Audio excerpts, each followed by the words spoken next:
You know when you've listened to a song a million times and then you listen to it that one time and for some reason it just hits, it just sinks in, the lyrics feel through your ears, make sense in your brain, and you have this moment like, oh, I get it now. That was me last week with This Is Me Trying. Like, I have listened to Folklore as an album a million times. It's my favourite Taylor Swift album. And This Is Me Trying, for me, has always been one of those ones I'm like, yeah, it's good, obviously, but, you know, there are better. And now all of a sudden I'm like, no, I think This Is Me Trying might be the best song in her entire discography. It's hyperbole, all right? That's how I thrive. So I thought, what better song to analyse than one that is my current fixation? We're going to listen to the song, go through some of the lyrics, see what she's trying to say, and figure out exactly why this burnt out millennial resonates so much with track 9 of Folklore. Hi, I'm Dan. Welcome to my channel. Welcome back if you've been here before. I talk about pop culture, music, film, TV, react to stuff, analyse stuff, and generally just have a good time. I had a tiny little break away from YouTube. I apologise for that. I was ill, and then our bathroom was redone. The house has been a building site. Been chaos, truth be told, but I'm back, ready to annoy you even more. Are you ready? I'm ready. Are you ready? I am. Are you ready? This Is Me Trying by Taylor Swift. I've been having a hard time adjusting. I had the shiniest wheels, now they're rusting. I know I'm pausing already, but we're not here to react, we're here to analyse, okay? I've been having a hard time adjusting. I had the shiniest wheels, now they're rusting. And the rust on your wheels. I'm sorry, right? But straight off the bat, she is telling us that you're going to hurt. This song is going to make you hurt. Because, like, it's just so relatable. It's every single word in this song feels like it could be written about me. And I know that there are millions of people that feel exactly the same about that. It's part of the magic of this song. And also Folklore. Like, I think Folklore is, like, such a relatable album overall. But I had the shiniest wheels, now they're rusting. She used to be happy. She used to give off light. She used to be, dare I say, a mirror ball. And now they're rusting. She's not in a good place right now. I didn't know if you care if I came back. I have a lot of regrets about that. I didn't know if you'd care if I came back. I have a lot of regrets about that. It's regretful. It's sorrowful. Even her voice, like, her voice just sounds so done. She sounds so, like, over it, but also deep in it. Like, she just sounds sad. She just sounds sad. It makes me sad. Pulled the car off the road to the lookout. Could have followed my fears all the way down. Pulled the car off the road to the lookout. Could have followed my fears all the way down. Like, what's she talking about? Taylor, are you okay? Tay-Tay? I know she's okay now, but when she wrote this, she wasn't in a good place. Pulled the car off the road to the lookout.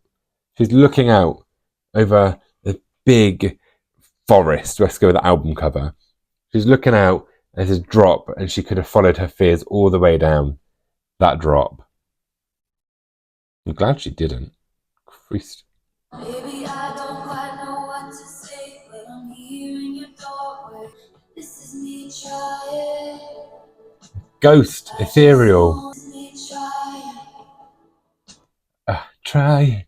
It's just the way she sings like this song. The whole of Folklore, though she uses her voice truly as an instrument, like she's not just singing and telling the story. Her voice is such a strong part of the storytelling and the vibe and the, like, energy of every song. And maybe I don't quite know what to say, but I'm here in your doorway.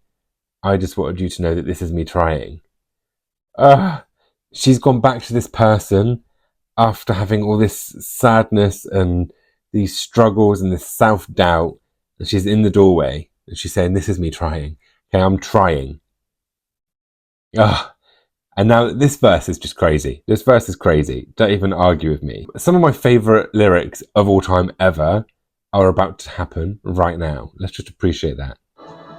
And I didn't even know they were my favourite lyrics until like 2 days ago, okay? You told me all of my cages were mental. mental.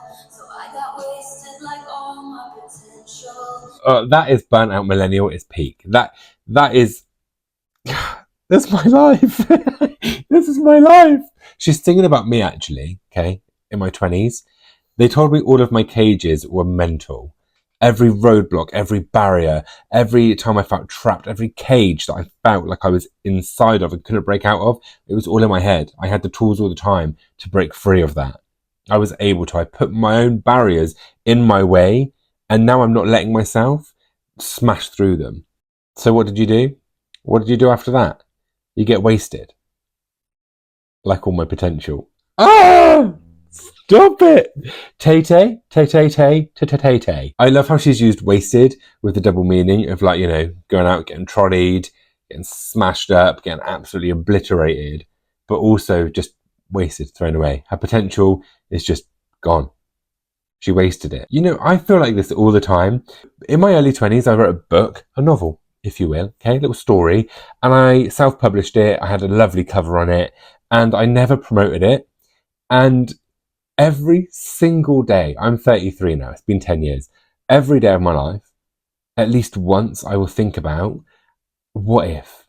What if I'd have just carried on? What if I'd have written more? What if I'd have pushed it and sent it to publishers? What if I'd have polished it up even more? Like, it's, and the reason that I haven't done it, it's me, isn't it? I've put my own barriers in my way, my own cages, because they're mental, and I've wasted my potential. One day I'll rewrite that book. You one day you'll come back here and I will be a published author. You mark my words. You mark my words. I don't know what I'm laughing for. I'm actually devastated. And my words shoot to kill when I'm mad. I have a lot of regrets about that. No, I'm sorry. Taylor Swift has come into my life, into my head, and she's read my thoughts and she's put them on paper. Who gave her a pen? And who gave her a bit of paper? Who gave her an instrument? Who gave her the talent to sing? And my words shoot to kill when I'm mad. Me too, babe. Me too. I can get so vicious. And I try to be as well. When I'm angry, when I'm really, really sickeningly angry about something, I try and find the words that are going to take that person down to the max. I can't just be like, you're pissing me off. I have to be like, yeah, well, do you know what? I think that you were raised by people who didn't truly love you. And the reason I think that, and I can get quite deep and savage. And I have a lot of regrets about that. I do. Because you have these little outbursts. And then you come away from it, you calm down, you have a cup of tea, a couple of sugars in it, and you sit there and you go, why did I have to do that? Why did I have to say so many horrible things all at once? I think she should rename this song, This Is Dan Trying. Because it's about me.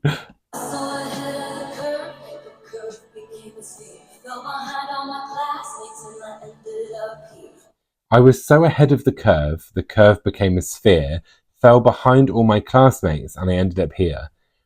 Now, like, I'm not going to lie to you. I don't know what she's trying to say here. What I think she's trying to say is she was so ahead of the curve, and obviously the curve is like when you're in school, there's a curve of like grades, isn't there? So where are you on the curve? Are you at the lower end? Are you at the top end? We need to assess you. We need to know how well you're going to do in your exams and how we can support you. So she's so ahead of the curve that it became a sphere. She was just outrunning herself. That's how I read it. She was outrunning herself, and she's just going in circles and circles and circles. And as she's doing these circles, her classmates are continuing on the curve and going past her. See what I mean? See what I mean? Pouring out my heart to a stranger, but I didn't pour the whiskey. Growth. That's growth. That's growth. Because she used to get wasted, like all her potential. And this time, she might be pouring her heart out to a stranger, but she didn't pour the whiskey, did she? She's not getting wasted. She's clever. She's clever.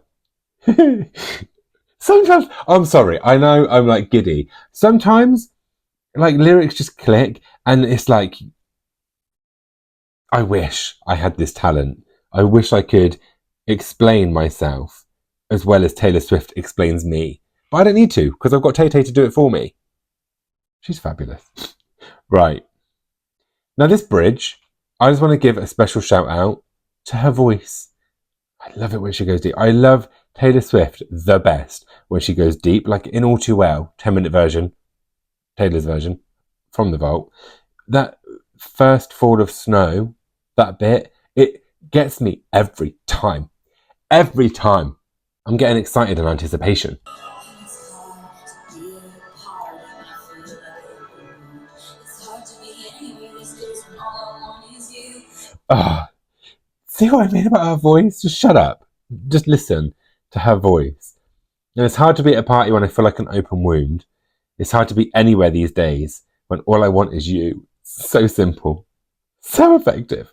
So heartbreaking. Flashback and a film reel on the one screen in my town. Ah, you're a flashback and a film reel on the one screen in my town. That is Gilmore Girls, okay? She is Lorelai Gilmore, and she is sitting in that little cinema. Maybe even they've got a little town screening in the gazebo, and she sat there with her coffee and her hat on, and she can smell snow. And it's a flashback in a film reel on the one screen in my town. That is about Lorelai Gilmore. The only line that isn't about me, actually. I just wanted you. This is me trying. Maybe I'm right. I just want. Just that little line in the background, in the lyrics on Spotify, it's in parentheses. And I just wanted you to know that this is me trying, and maybe I don't quite know what to say. Like, she's there in the moment, at the doorstep, and she is begging, this is me trying, and maybe I don't quite know what to say, but I just wanted you to know. This is me trying. Ready for the final blow? Ready? And you still try. Oh! And that's it. And it's 3 minutes and 15 seconds, and she's ruined my life, and she's psychoanalyzed me, and she didn't even know who I am. This... Shut up. That's the ring light. I'm sorry. Smashing that place up. I know that this song is very surface level, so like, the lyrics are the lyrics. It says what they need to say, okay? But I'm sorry. This is one of her best songs. I know I say that every time, but I always think of this song as like a sister to Mirrorball. The difference is Mirrorball is so full of like metaphors. She's trying to explain herself and her position and who she is and how she feels with this metaphor of her being a Mirrorball. Whereas in this song, she's doing exactly the same thing, but just like it's so literal in a way that it's just like her pouring her heart out and her soul out in a song. And the thing is, when she was like, "Oh yeah, folklore, none of it's about me. None of the songs are about me. It's not autobiographical. It's all storytelling." Bollocks! Bollocks to that. You're telling me that you can write this song without this song being actually about you. I know it's about me as well, and probably you. Not to call you out or anything. I feel like every single millennial who was in the gifted and talented groups at school, I was gifted and talented in French, in English, in drama, and look at me now. What happened to my gift? What happened to my talent? I wasted it all. Like all my potential. I want to know what your favourite song from Folklore is. I need to know, because my favourite song of Taylor Swift of all time is My Tears Ricochet. But every time I listen to Folklore, I'm like, no, that is my favourite song. But what about, and I just go through them all. Like recently it's been Peace and Hoax and Epiphany. Like those three just feel like a little pocket within the album that's so special. Invisible String, when I first listened to Folklore, was my favourite song. Illicit Affairs, specifically the bridge that she sings at the Eras tour, in the way that she sings it, that is crazy. Mirrorball. Exile. That girl that screamed outside the stadium when Exile started playing, I relate to that. Everyone was taking the mick out of her, and I was like, no, me too, babe. I just love this album so much. I want to marry this album. I want to show this album a good time.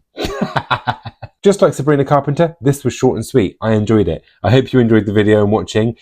Please like and subscribe. I'm also on Patreon, where I'm going to be uploading exclusive content. Claire on Patreon is desperate for me to do all too well 10-minute version, so I think I'm going to do that as a Patreon exclusive at some point very soon. So keep an eye out for that. Thank you for watching. Go and listen to something happy, because I don't know about you, but this is kind of put a downer on my day.